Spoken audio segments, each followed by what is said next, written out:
कहते हैं कि जब किसी की किस्मत उसकी उम्मीदों से भी आगे बढ़ जाती है तो राहें खुद उसे शिरडी पहुंचा देती है, क्योंकि यहाँ सिर्फ एक मंदिर नहीं बल्कि एक ऐसा द्वार है जिसके भीतर कदम रखते ही मन अपनी मंजिल पहचान लेता है। आज हम चलते हैं उस पवित्र भूमि की ओर जहाँ एक फकीर ने बिना नाम, बिना पहचान, केवल प्रेम और करुणा से लोगों का जीवन बदल दिया। यह कहानी है साईं बाबा की।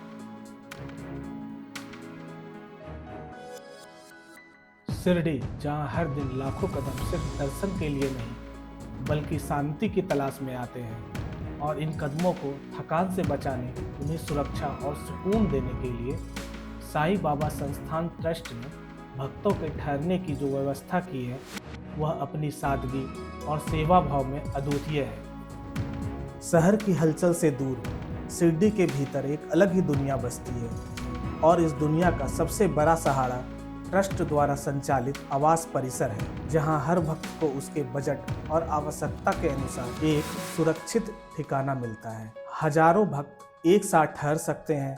एसी और नॉन एसी कमरे एक ही उद्देश्य से बनाया गया है ताकि बाबा के दरबार में आने वाला हर भक्त आराम पाए और मन से हल्का होकर दर्शन करे। तो ये देखिए, अभी हम लोग आश्रम आ गए हैं और सामने जो आप बड़ी बड़ी बिल्डिंग देख रहे हैं, इन्हीं बिल्डिंगों में रहने की बहुत ही उत्तम व्यवस्था रहती है।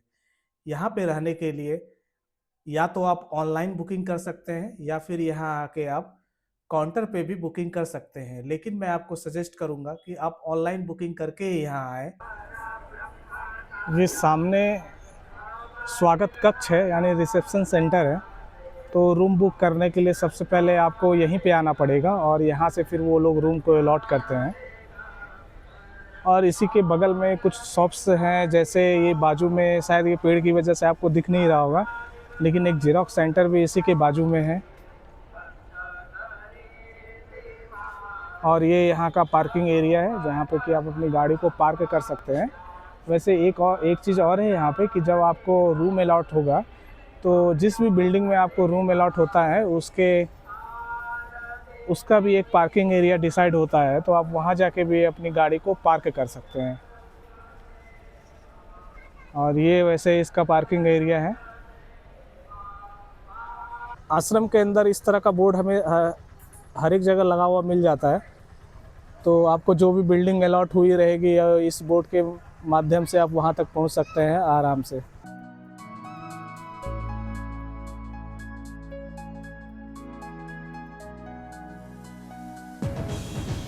तो हमें रूम अलॉट कर दिया गया है, तो चलिए हम आपको चलते हैं अपने रूम की तरफ। आप जैसे ही बिल्डिंग में प्रवेश करेंगे आपको एक बड़ा सा हॉल दिखेगा। यहाँ से होकर ही आपको अपने रूम की तरफ जाना है। यहाँ पे लिफ्ट की सुविधा भी होती है। तो ये जो है यहाँ पे रहने की व्यवस्था है। ये इस तरह का रूम अलॉट होता है। ये इस तरह एक गलियारा है, इसमें दोनों तरफ ढेर सारे रूम्स बने हुए हैं, इसी में से कोई भी आपको अलॉट हो जाएगा। तो हमें ये मिला था F301। तो चलिए आपको दिखाता हूँ यहाँ का रूम सेटअप कैसा है। ट्रस्ट की सबसे बड़ी पहचान है साफ सुथरी, व्यवस्थित और सुरक्षित व्यवस्था। हर कमरे में आवश्यक सुविधाएं, गर्म पानी, स्वच्छ बिस्तर, आरओ पानी और सबसे महत्वपूर्ण एक ऐसा वातावरण जहां भक्त खुद को घर जैसा महसूस करें। तो ये अगली सुबह है और मंदिर जा रहे हैं दर्शन के लिए। सामने आप देख रहे हैं ये ई ब्लॉक है। हम लोग जो रुके थे वो F ब्लॉक में रुके थे। और ये इसके सामने बच्चों के खेलने के लिए चिल्ड्रंस पार्क जैसा बनाया हुआ है, जहाँ पे कि बच्चों के खेलने के लिए झूले और ये स्लाइड्स और ये सब चीज़ें यहाँ पे लगी हुई है। अभी हम मंदिर की ओर बढ़ रहे हैं। आश्रम से मंदिर की जो दूरी है वो 1 किलोमीटर है। और अभी आप राइट साइड में जो देख रहे हैं ये साई आश्रम भक्ति निवास है, जहाँ की हम लोग रुके थे। इस आश्रम के ठीक बगल में एक और आश्रम है जिसका नाम साईं बाबा भक्ति निवास संस्थान है। इन दोनों के बीच की दूरी 100 मीटर के आसपास है।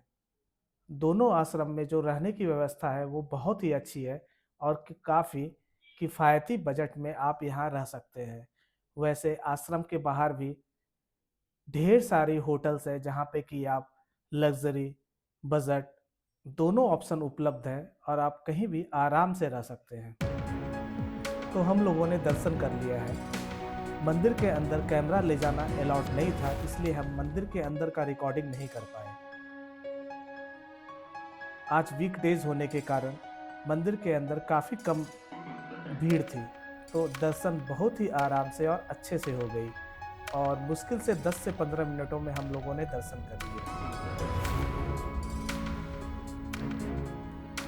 तो अभी आप जो देख रहे हैं ये मंदिर के ही दृश्य हैं और ये मंदिर ठीक रोड से सटा हुआ है।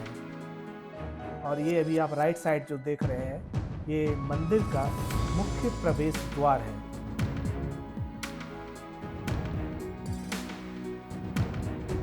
दर्शन के बाद अब थोड़ी थोड़ी भूख लगने लगी है, तो अब हम चलते हैं प्रसादालय की। तो अभी आप जो ये देख रहे हैं ये प्रसादालय है, जहाँ पे कि आप निःशुल्क भोजन कर सकते हैं।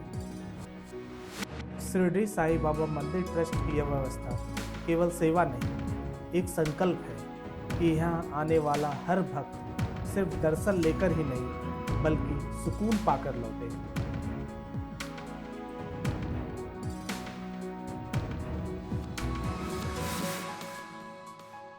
तो अब हम लोग निकल रहे हैं शिरडी से नासिक की ओर। नासिक में हम लोग त्र्यंबकेश्वर जाएंगे और वहाँ पे हम भगवान शिव के दर्शन प्राप्त करेंगे।